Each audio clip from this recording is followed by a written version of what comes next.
तो दोस्तों इस वीडियो में आप लोग को दिखाऊंगा एडवांस्ड इंग्लिश सेंटेंसेस स्ट्रक्चर। देखिए आप लोगों के सामने कुछ सेंटेंस है, जैसे मैंने उसे डांटे जाते हुए देखा, मतलब कि उसे डांट पड़ रही थी तब मैंने उसे देखा। हार जाने पर वो रोने लगा, मैंने उसे थप्पड़ खाते हुए देखा, या फिर यूं कहे कि मैंने उसमें थप्पड़ पड़ते हुए देखा, मैंने उसकी इंसल्ट होते हुए देखा। और साथ ही साथ आप लोगों को पता चलेगा हैविंग के साथ हैड का यूज हम कब करते हैं। तो आइए इस वीडियो को शुरू कर देते हैं। मैं हूं अनिल कुमार और आप लोग देख रहे हैं डेली इंग्लिश फॉर ऑल। देखिए सबसे पहले आपके सामने सेंटेंस है, मैंने उसे उसके पापा द्वारा डांटे जाते हुए देखा। तो आप इसे बनाएंगे, सबसे पहले मैंने देखा, आई सॉ हिम, मैंने उसे देखा। अब ये डांटे जाते हुए के लिए आप यूज करेंगे बीइंग। अभी बताऊंगा क्यों यूज हो रहा है बीइंग, ठीक है। बीइंग, उसके बाद वर्ब की थर्ड फॉर्म स्कोल्ड की थर्ड फॉर्म स्कोल्डेड, मतलब कि डांटा जाना। आई सॉ हिम बीइंग स्कोल्डेड, मैंने उसे डांटे जाते हुए देखा। अब आपको बताना है उसके पापा द्वारा, तो बाय लगाकर आप बता सकते हैं, बाय हिज फादर। बहुत ही सिंपल स्ट्रक्चर है, अभी मैं आपको बता भी दूंगा स्ट्रक्चर। देखिए इसी प्रकार से, देखिए हार जाने पर वो रोने लगा, तो आप इसे बना देते हैं सबसे पहले बीइंग डिफीटेड। बीइंग डिफीटेड, हार जाने पर ही स्टार्टेड क्राइंग, वो रोने लगा।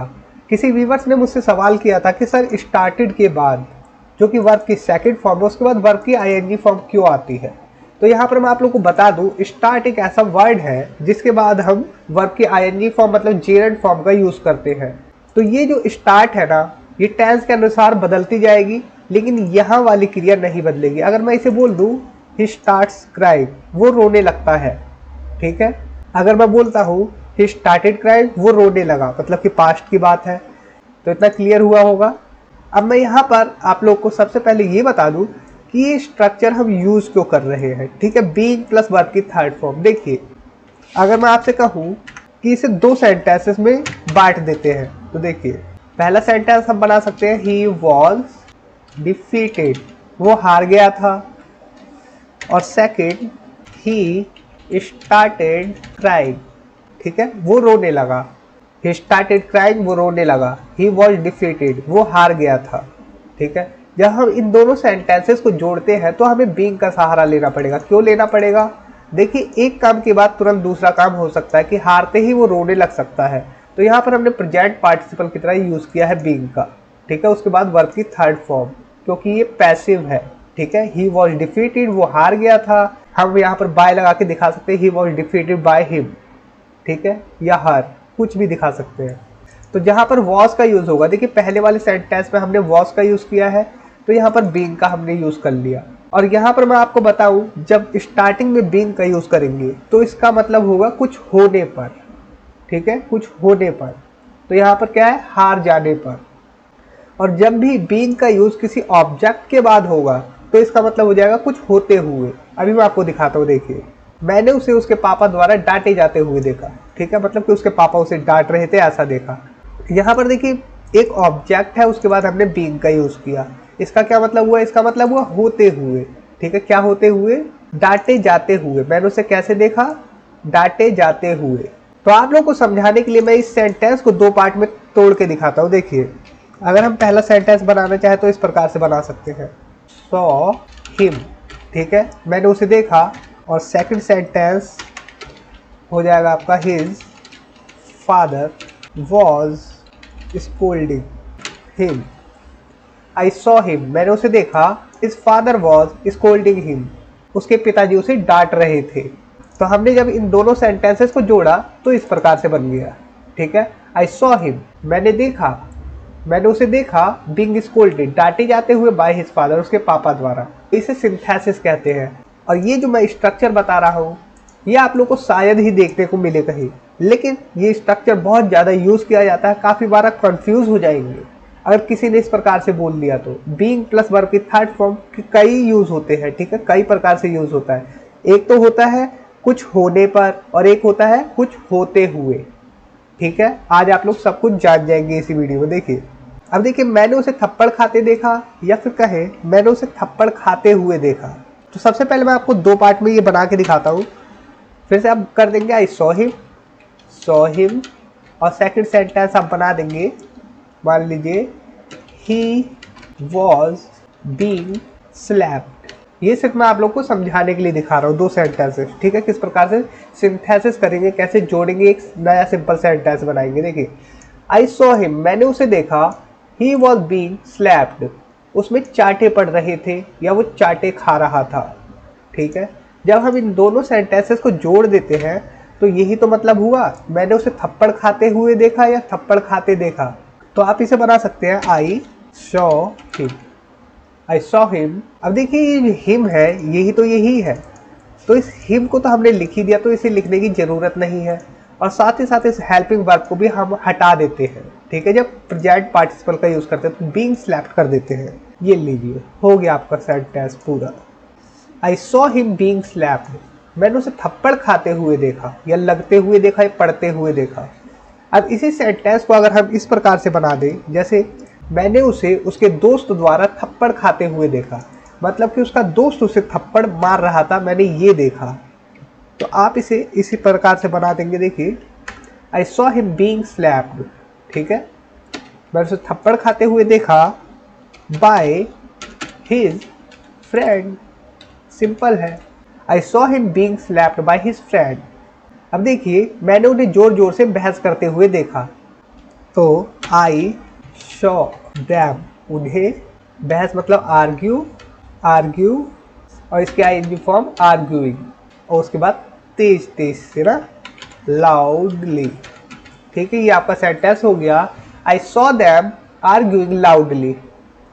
इसी प्रकार से देखिए, मैंने पेड़ को कटते देखा, या फिर कहे मैंने पेड़ को कटते हुए देखा, I saw the tree getting cut down, ठीक है। यहाँ पर देखिए, जब हम इस प्रकार से सेंटेंसेस बना रहे हैं, मैंने उन्हें जोर जोर से बहस करते देखा या करते हुए देखा। देखिए, ऑब्जेक्ट के बाद हमने सीधा वर्ब की आईएनजी फॉर्म लगाई, हमने यहाँ बीइंग क्यों नहीं लगाया, यहाँ पर बीइंग की जरूरत है ही नहीं। अभी आपको मैं बताता हूँ कि यहाँ पर बीइंग का यूज क्यों नहीं हो रहा, सीधा डायरेक्ट हम वर्ब की आईएनजी फॉर्म क्यों लगा रहे हैं, ठीक है। जो बीइंग है ना, वो खुद भी वर्ब की आईएनजी फॉर्म ही होती है, ये भी याद रखना। मैंने बिल्ली को चूहे का पीछा करते देखा, I saw the cat chasing the mouse, okay. ये आपका सेंटेंस बन गया, I saw the cat chasing the mouse. Verb की आईएनजी फॉर्म कब आई, ऑब्जेक्ट के बाद। इसका मतलब भी होता है कुछ करते हुए। मैंने उन्हें गिरते हुए देखा, आई, फिर से saw them, I saw them falling down, ठीक है, I saw them falling down, गिरते हुए देखा मैंने उन्हें। अब देखिए, विद बीइंग, मतलब कि बीइंग के साथ जब हम वर्ब की थर्ड फॉर्म का यूज करते हैं पैसिव की तरह, मैंने उसे नजरअंदाज किए जाते हुए देखा, किए जाते हुए, ऐसा सेंस आ रहा है। तो आप इसे बनाएंगे, आई सॉ हिम बीइंग इग्नोर्ड, मैंने उसे इग्नोर किए जाते हुए देखा, मतलब कि नज़रअंदाज किए जाते हुए देखा। या फिर इस सेंटेंस को आप ये समझिए, मैंने देखा कि उसे इग्नोर किया गया था, ठीक है। आप लोगों को समझ में आया होगा, उसे इग्नोर किया गया, मैंने देखा किसी और के द्वारा उसे इग्नोर किया गया, ये है सेंस। मैंने उसे नज़रअंदाज होते देखा, तो ये दोनों एक ही सेंस है। नज़रअंदाज किए जाते हुए देखा या होते देखा, एक ही बात है।